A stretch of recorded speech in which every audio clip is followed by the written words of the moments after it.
And so this short talk is going to be a brief and certainly not all-inclusive example of application of the things we've talked about in our first 9 talks. How would you apply that? And we're going to apply specifically what we've learned in determining who do you trust?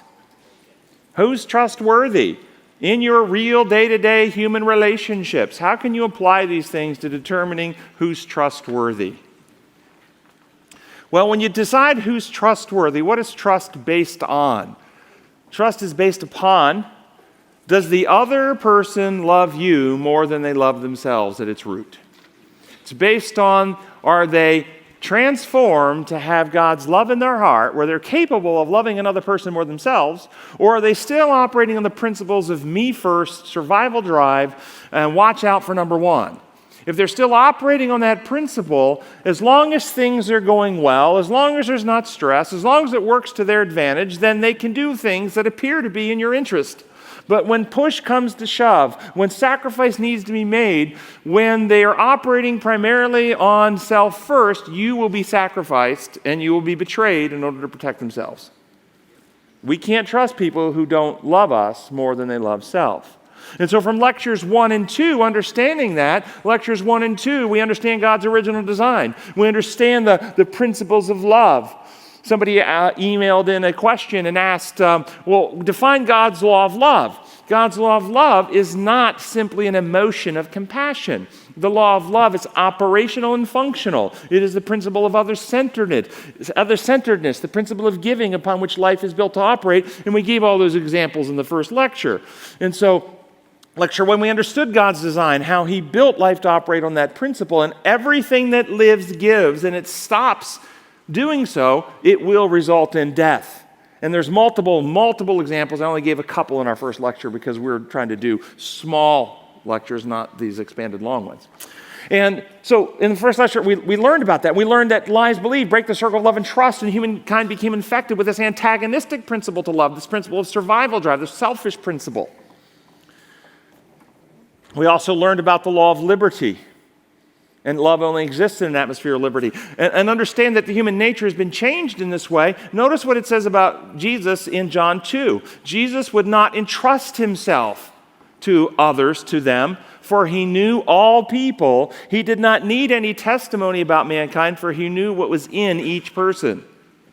In other words, I think this is saying he knows that we are born in sin, conceived in iniquity. He knows without him in our life, without the working of the Spirit reproducing Christ within, that all of us are driven by fear and selfishness, and we will ultimately be untrustworthy and betray him. And we even see that not in just Judas. Did you not see it several times in Peter? Where Peter tried to stop him on several occasions from doing what he needed to do. Yes. And so Jesus would not entrust himself. There's a lesson. We can't trust people who haven't been recreated to be Christ-like and love us more than they love themselves.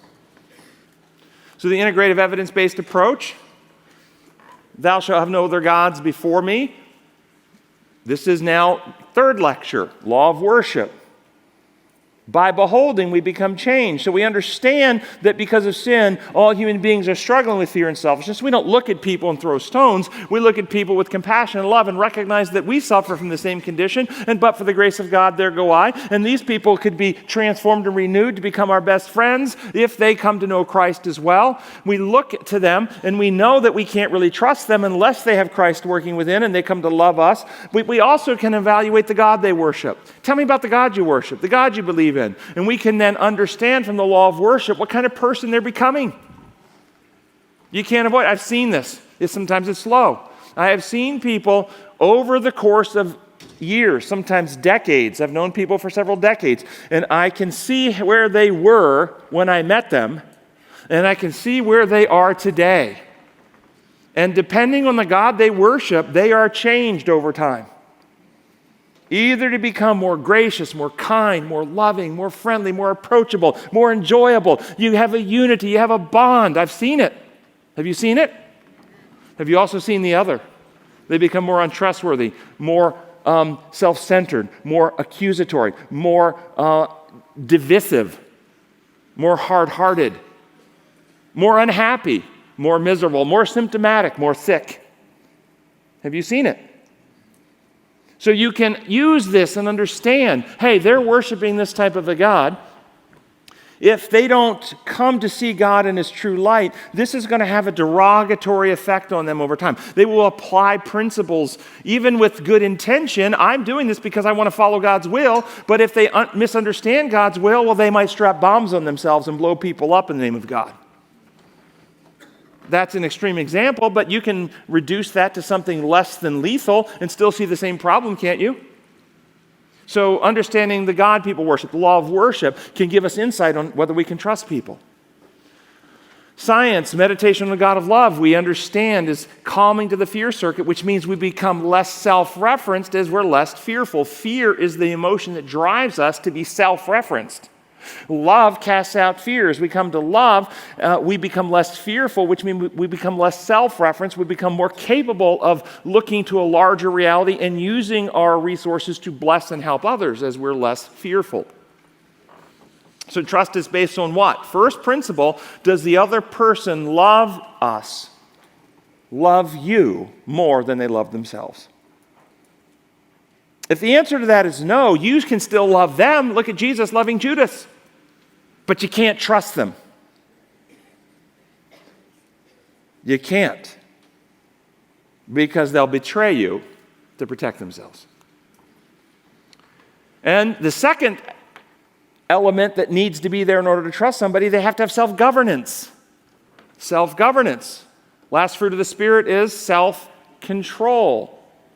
If they don't have self-governance, you can't still trust them. And so look at the Bible principle in Ephesians 4:13. We are to become mature, attaining to the whole measure of the fullness of Christ. Then we will no longer be infants, tossed back and forth by the waves and blown here and there by every wind of teaching, and by cunning and craftiness of men in their deceitful scheming. You see, you may have a child that loves you, your 6-year-old daughter or son, but would you give them your paycheck to take to the bank? Well, but they love you, and they really do. And if they saw you in harm's way, they would run into danger, put themselves in harm's way to protect you. See, loving you more than themselves is a prerequisite to be able to trust somebody. If they don't, they will betray you. But people can still love you more than themselves and be so immature and have such lack of self-governance that they can't carry out the good that they would like to do. They haven't grown up. And so in order to be trustworthy, we have to love others more than self, and we also have to grow in our spiritual journey to become mature people, practicing godly principles, having the fruit of the Spirit, self-control. So trust is based on the other person loving you more than self, the other person having self-control. And bold points. This is going to be very helpful in your real-life applications. And third, the other person has real wisdom. They know design law. They know how reality as God built it is intended to operate. They know what deviations from God's design will actually do. Or at least they demonstrate the capacity to grow in wisdom. They are not closed off to it. They have a heart that loves truth. They're willing to advance and develop as they're able to understand it. So at least they're growing in wisdom. The mature are those who've developed by practice the ability to discern the right from the wrong or the good from the evil. You see, you may have somebody who loves you more than self, who has self-control. They're very well disciplined, but they have a God construct of level 4, penal legal rules, and therefore they believe that it is proper and right for the husband to have authority over the wife, and they use imperialistic rules and control and dictatorial methods in order to protect the wife and tell her who she can talk to, and that person at work doesn't give them, and you can't make phone calls to that person because that person doesn't love the Lord, and be putting restrictions, and they're only doing it because they love you and they want to protect you, but they don't understand God's design laws, and they're violating the law of liberty, and they're destroying love in your heart, and they're inciting rebellion, and they're damaging your individuality.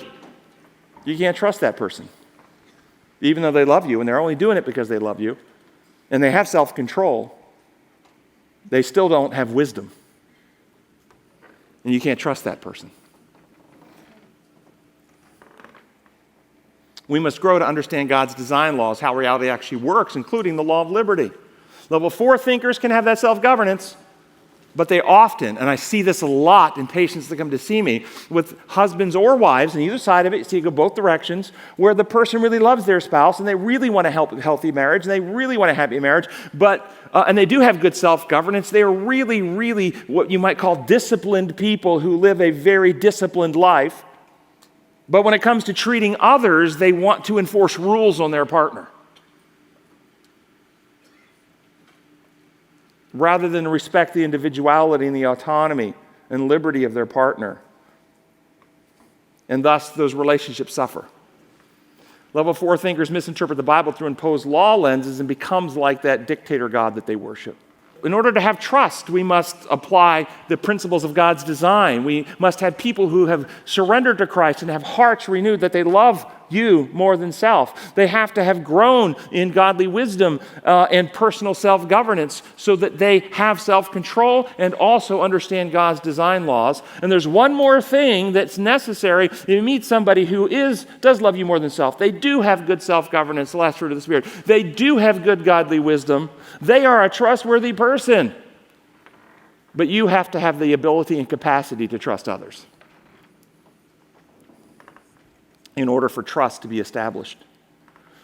And many people have gone through, whether it's trauma experiences, exploitation, betrayal, some element in their life where they've been burned and hurt, and their capacity and or willingness to trust has been compromised, and they don't trust anybody. You're never burning me again. And even when they meet trustworthy people, they don't recognize trustworthy people anymore because they paint the lens of their past experiences over all new people. And they don't evaluate people with the objectives that they are experiencing from those people and evaluating, are you, person, do you demonstrate you love me? Do you demonstrate self-control? Do you demonstrate wisdom in how you make decisions and governance of yourself and how you treat others? They're not judging people based on the actual evidences that they're experiencing. They're doing it based on their past experiences and painting the world with that brush. And they know they don't trust anybody. And they live a fearful life. And they end up then burning relationships and turning people against them. So we must experience the truth about God, be one to trust in Him, open our hearts to be reborn, have the Holy Spirit take the victories of Christ, reproduce it in us, so it's no longer I that live, but Christ lives in me. We actually experience being loved by Him, and we are one to love in Him, and therefore want to love others as well. And we heal the wounds of our past through God's grace, through becoming into that intimate relationship with Him. Applying truth, which destroys lies. I will tell you, I do lots of work with trauma victims. I have never yet met a trauma victim. It doesn't matter what age they were traumatized. As a child, as an adolescent, as an adult, it doesn't matter. Trauma victims, everyone I've ever met has some distortion, some falsehood, some misinterpretation, some lie in their head that causes them suffering and pain. So we must heal the wounds of our past, and truth sets us free. Truth heals. Can't change history. History can't be undone, can't be redone. But we can change our hearts and minds. We can experience renewal, recreation, regeneration, healing. That can happen.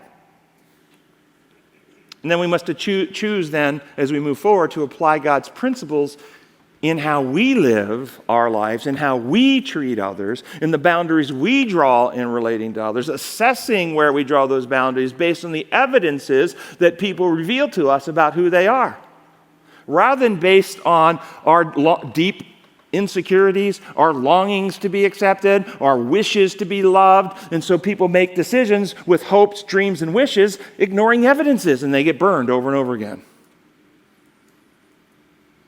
As we apply these principles to our life, we assess reality as it presents itself to us. We apply the truth in our decision making. And we leave others free to not like us if they don't like us. It's okay. I love you enough to let you not like me. Do you know how many people can't tolerate that? And then ultimately doing this, we trust those who are trustworthy. It's time for a roundtable discussion.